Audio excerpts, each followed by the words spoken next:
You also have the ability to create a animated video right through Adobe Spark. So I'm going to go ahead and select video to show you quickly how this works.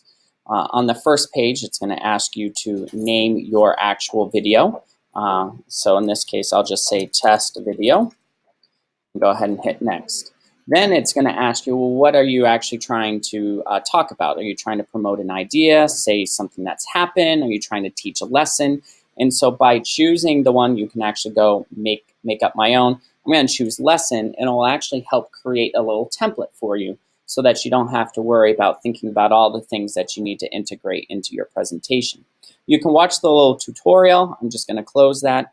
But basically, you'll see here at the bottom, it already has some pre-made slides for you to help guide you along. So in this one right here, in overview, it says, what will you teach and why is it interesting or relevant? So you have the option to actually record your own voice, or you can just put text and images. So in this case, I'll just demonstrate the little microphone. You have to hold down while you speak.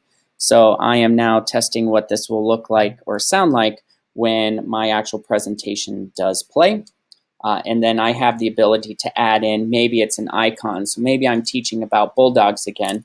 I can search for bulldog, and free to use icons will show up.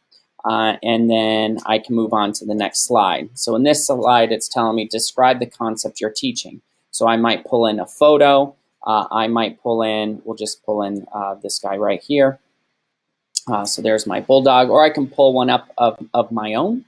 I can move on. I don't have to have text and voice on each one. Maybe this one is where I'm going to actually write some text here. And then you have the ability on the top right-hand corner to select theme, music, and layout. So for themes, I can change the background.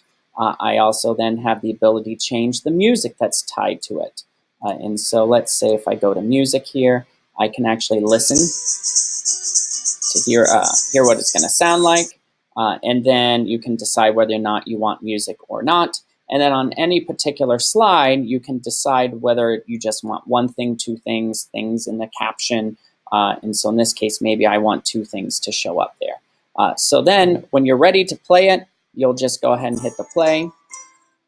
And you can hear what that actually sounds like on that particular slide. Or you can come down here on the bottom left-hand corner. So I am now testing what this will look like or sound like when my actual presentation does play.